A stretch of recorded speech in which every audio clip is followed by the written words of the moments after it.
On this episode of Off the Script Extra, at this hour, extremely interesting news as it concerns Mauro Ranallo and the real reason for his departure from Smackdown Live. Let's talk about it. Fill your glasses up and put your headphones in, because it's time for Off the Script. And all you fucking goons and assholes, get in line and hit subscribe, because it's time for Off the Script. Hit the like button and share it around. You can even pull your fucking pants down, because it's time for Off the Script with JD from New York 206, because it's time for Off the Script, because it's time for Off the Script.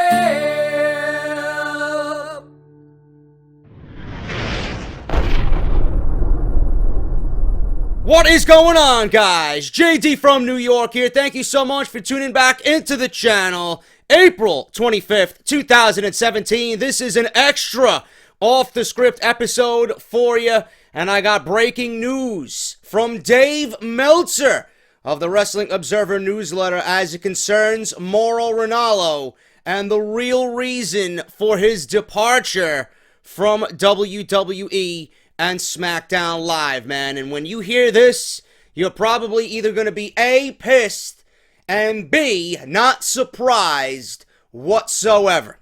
It is absolutely disgusting that this happened the way that it did. And you're going to feel the same way that I'm feeling right now as it concerns this story. But I want to thank everybody for coming out last night for the Monday Night Raw review. Part of me was very pleased with the review. I'm glad everybody enjoyed it. I think that was the quickest video that I've ever done that reached 2,000 likes, and it's still growing. Hasn't even been up for about 8 hours now, and it's just fucking kicking ass. Thank you guys so much. Part of me wants to do a real review of Monday Night Raw, but, you know, I used that as a way to show you guys how fucking awful the show was. There's nothing for me to talk about. And if I can't give my expertise on Monday Night Raw and dive into storylines and tell you what should happen, what shouldn't happen, why I like it, why I don't like it, there's really no basis, there's no foundation for a review. So that's why I did what I did last night. At that point, I would have rather made you guys laugh. I would have rather made you guys entertained with your Monday nights, because you had to endure that horrific nightmare just like I did. And I wanted to pretty much, you know, give you guys quality entertainment before you lay your head down to rest at the end of the night. So that's what I wanted to do. And I hope you guys enjoyed it. If you missed it, link will be in the annotation that you see on the screen right in front of you. As well as we did an Off the Script yesterday for part 3, since I took Sunday to pretty much just keep to myself, man. So Off the Script part 3 was uploaded on Monday, late afternoon, right before Raw. If you guys missed that, the original plans that WWE had for Shinsuke Nakamura were to debut him at WrestleMania 33, and we go over all that plus so much more on part 3 of Off the Script. Make sure you guys go and check that out if you did indeed miss yesterday's videos. I want to thank everybody for continuing to show love to the sponsors. Audible is unbelievable. You guys are fucking kicking ass. Thank you guys so much. I think we had like 6 or 7 signups yesterday. Thank you guys so much. Audible trial is giving you guys 30 days to try their service out for free, and they're going to give you 1 free audiobook as a thank you, not only to signing up, but for listening to Off the Script.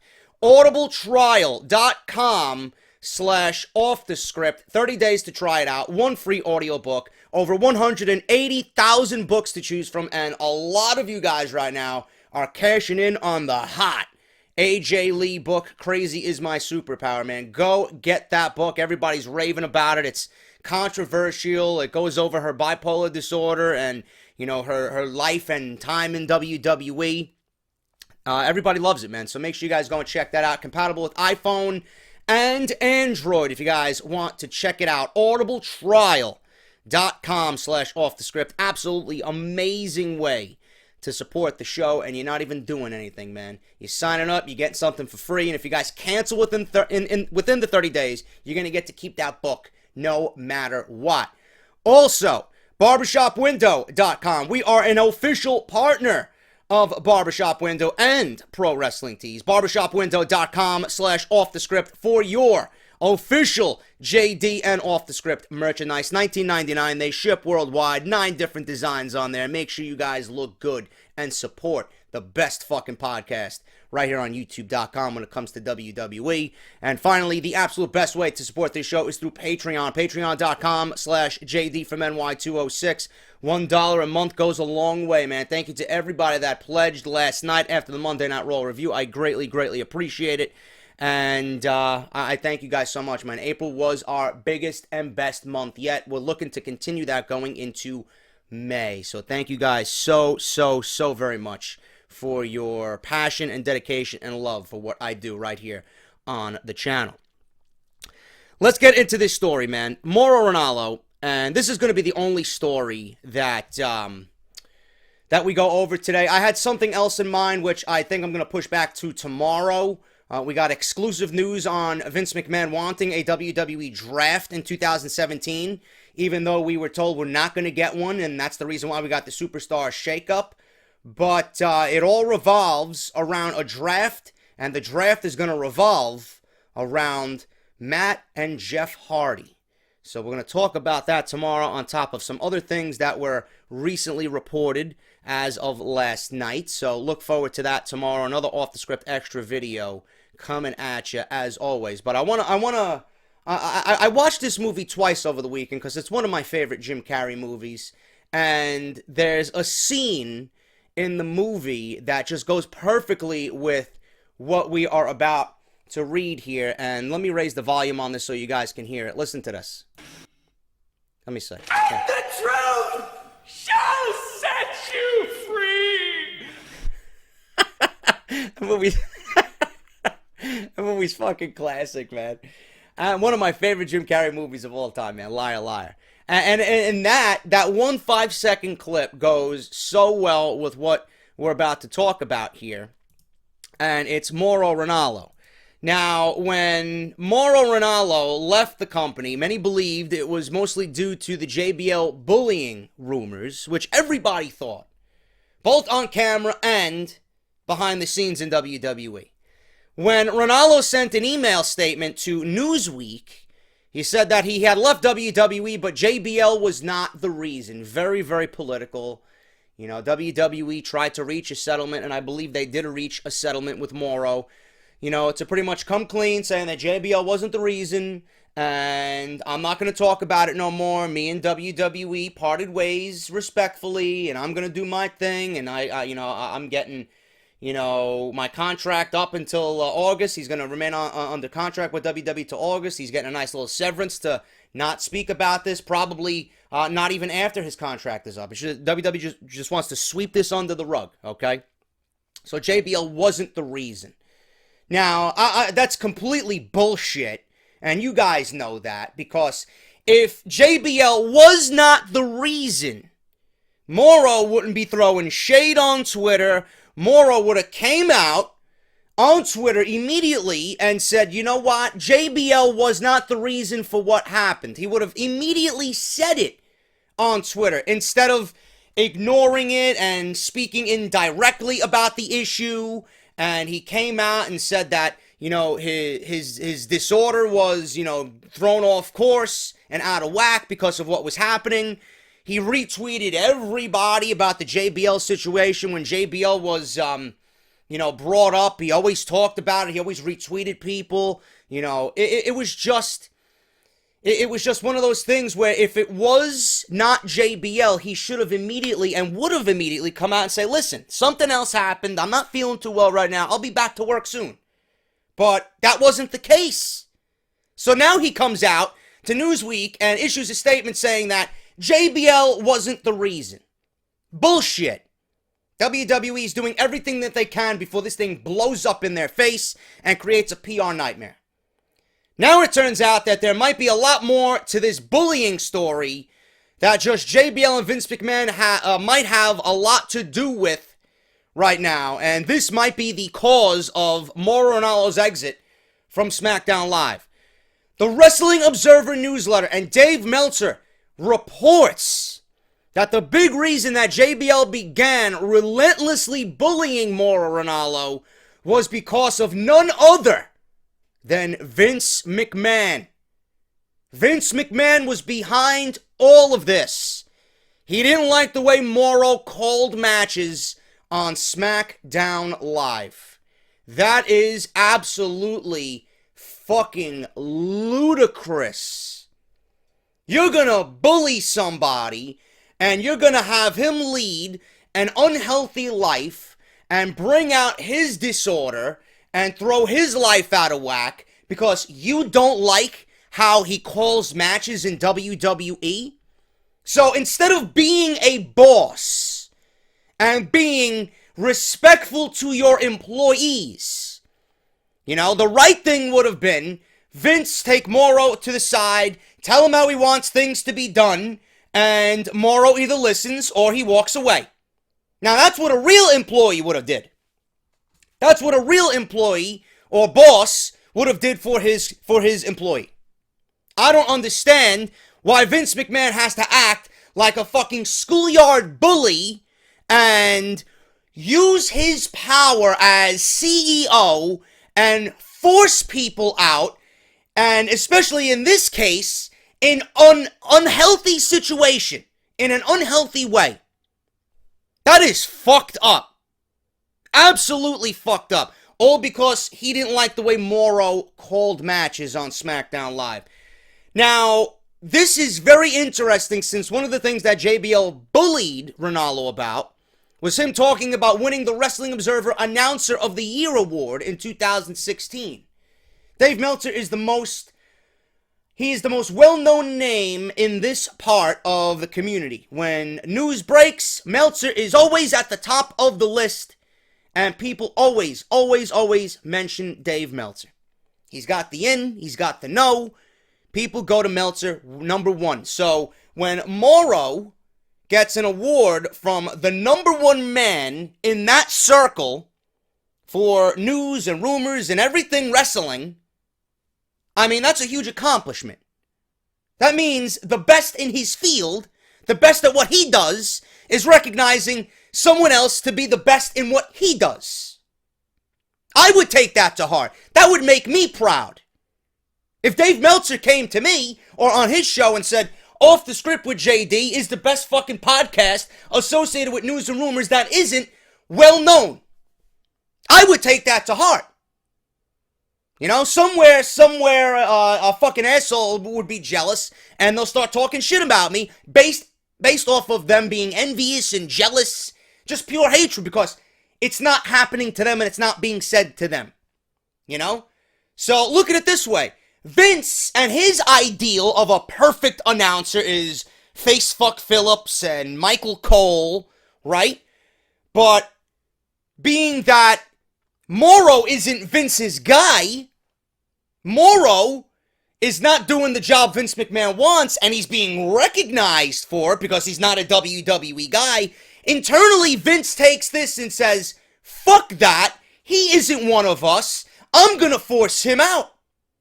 So instead of Vince doing it himself like a fucking respectable human being and talking to him, telling him how the job should be done, he uses his puppet, JBL, to fucking get in under Mauro's skin, and it forces him out, and it resulted in this entire situation. Do you see how fucked up the internal workings are in a big business? And the reason why I fucking loathe working for big business, man. They don't appreciate shit. And the funny thing, you know what bothers me most? Is the fact that we get what we get last night on Raw almost every fucking week.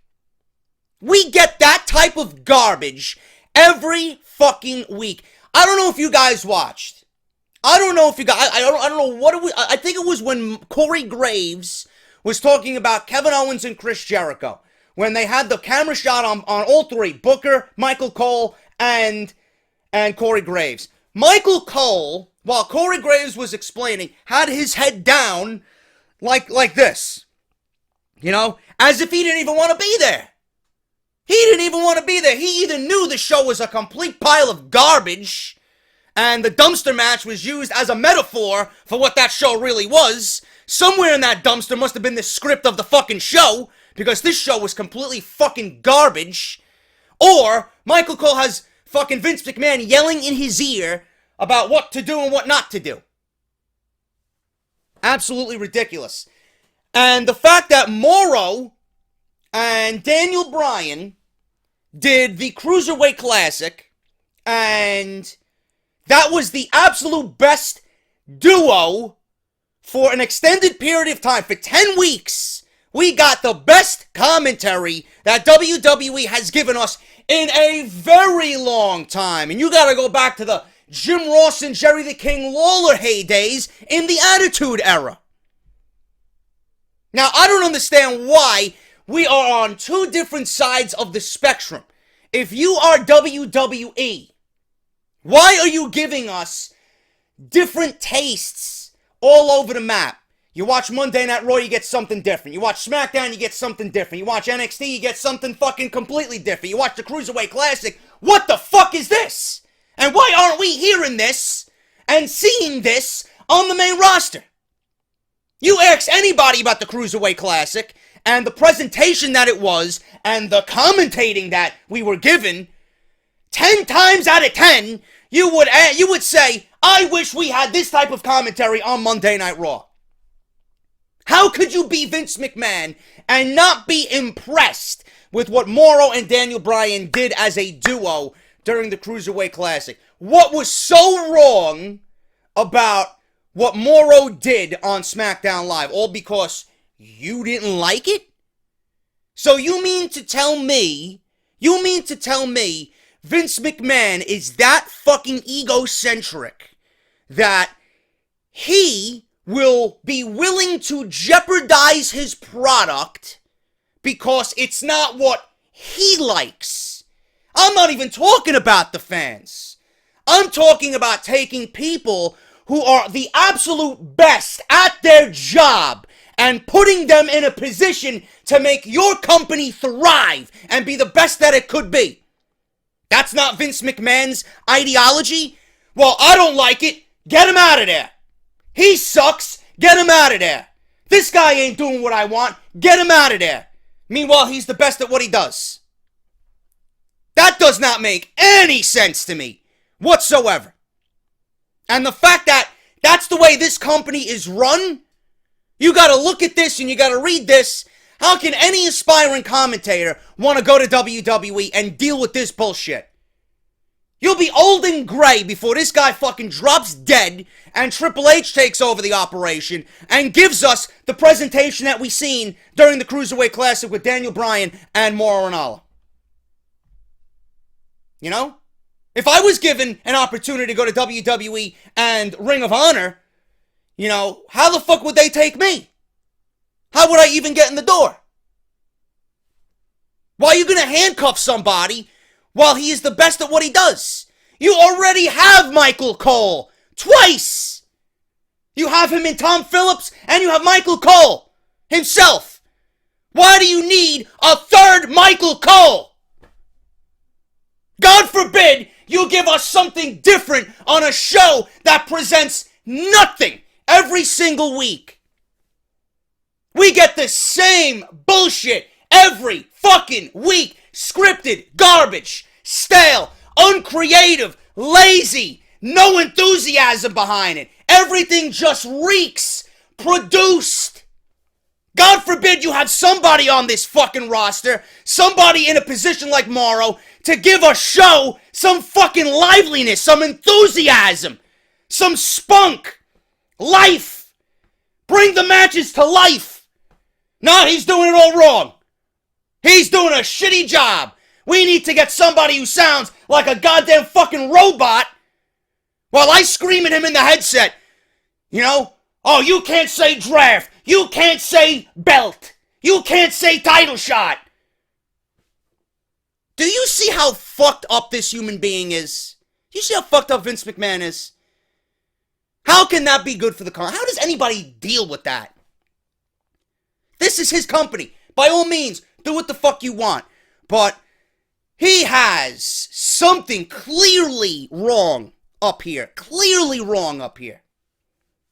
And that is absolutely the wrong way to run a company.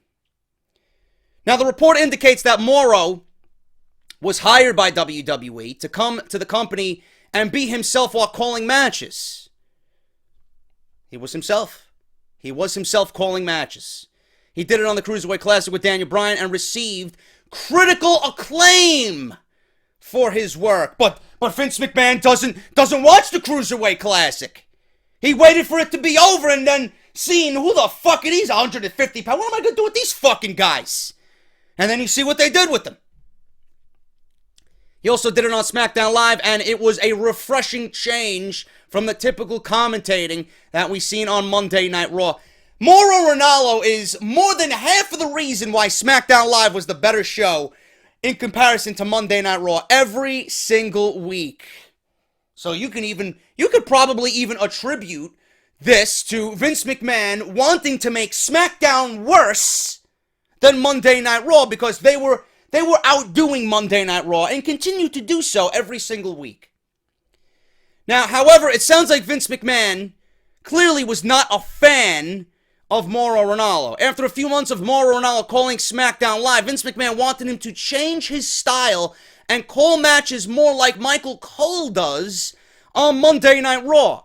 That is a large reason that Tom Phillips was called up to join the SmackDown Live announce table as a four-man team. When Tom Phillips joined the announcer table, Mauro Ranallo did much less commentating during matches, as the team was crowded with JBL playing the heel, David Otunga adding color commentary, Tom Phillips calling matches, and Mauro being the odd man out.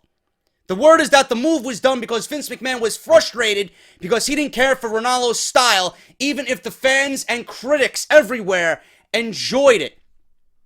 This is also about the time that JBL began bullying Mauro Ranallo more and more on air, making him the butt of jokes. Mauro has never hidden the fact that he suffers from clinical depression and bipolar disorder, so the fact that he was being squeezed out of his announcing duties was becoming the butt of jokes, and it started to weigh on him. There was also word that many people backstage started to act like Mauro was weird after Vince McMahon started to sour on his announce, and the atmosphere in the WWE locker room is still considered full of people who are emotionally still in high school, and that made the WWE work environment difficult for someone like Mauro Ranallo. There was also the controversial moment on Bring It to the Table where JBL buried Mauro Ranallo on the show and ripped into him for being publicly proud of winning the Wrestling Observer Announcer of the Year award. According to JBL, Ranallo should only acknowledge awards given out by WWE and nobody else. That most definitely came from Vince McMahon. Most definitely came from Vince McMahon. Interestingly, it is not just Mauro Ranallo who faced the brunt of backstage WWE bullying when it comes to politics. Another non-wrestler had to take some time off when a close family member was dying and they needed a minor operation. JBL ripped into them face-to-face about it, saying he never took time off for surgeries. The sources indicate that the person was in tears and it was time, or the wrong time, for this sort of bullying, especially since their loved one was dying. I believe that was Lillian Garcia. Her father was dying of cancer, and JBL made Lillian cry because she wanted to go spend time with her father, who was dying and did pass away, God rest his soul, due to cancer. So, fuck him, you know? People deal with situations in their own way. Not everybody has to deal with situations similar to the way you deal with situations, JBL, you fucking asshole. You know, how dare you rip into people because a fucking family member is dying and that person wants to spend time with that loved one. Who the fuck are you? You know, absolutely ridiculous.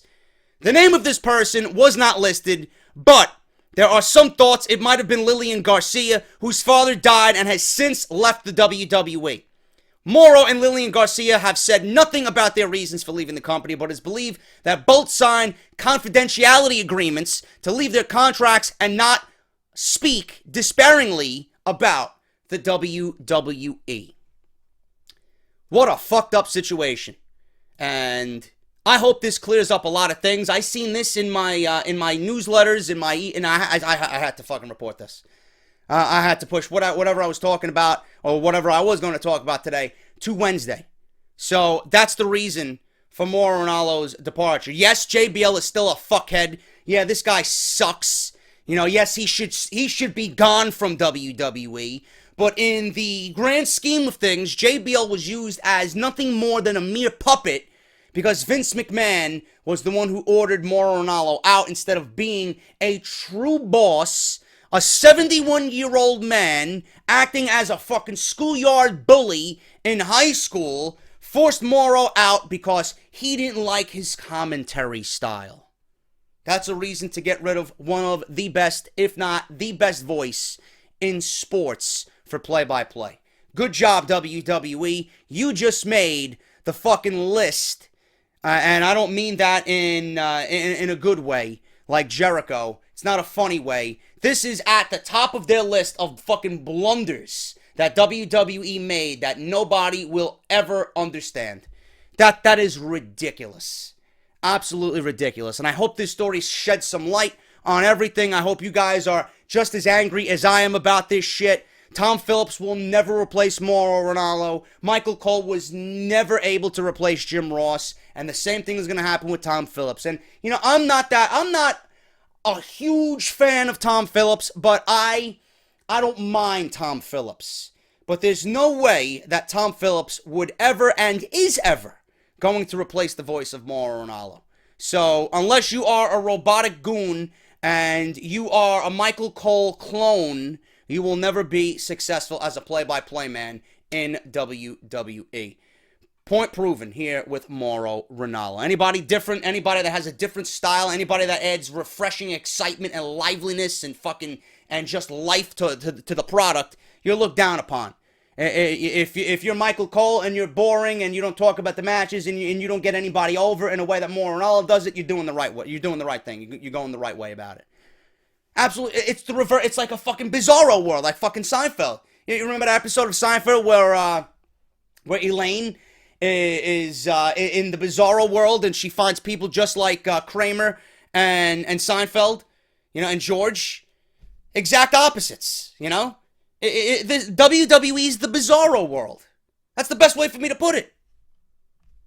Ridiculous. It's absolutely ridiculous. I'm getting out of here. Hope you guys enjoyed the video. Let me know what you think down below in the comments. And this is a sad situation, man. Hopefully this starts making the news and the truth, you know, like Jim Carrey said, the truth shall set you free, man. I'm JD. Hit that thumbs up. Share the video as much as you can with whomever you can. Hit the thumbs up, like I said. Follow me on Twitter at JD from NY206. Subscribe to the YouTube channel down below. Patreon.com/JD from NY206. Barbershopwindow.com/offthescript. And audibletrial.com/offthescript. Make sure you guys check out the Monday Night Raw review hosted by Kevin Dunn. And Off the Script Part 3 went up yesterday. Go check those two videos out in the annotation you see right on the screen. I am, of course, JD, and maybe I'll be back with some more news and rumors later today. Until then, I will see you later, and I'll see you definitely tonight for Smackdown Live. I'll talk to you later.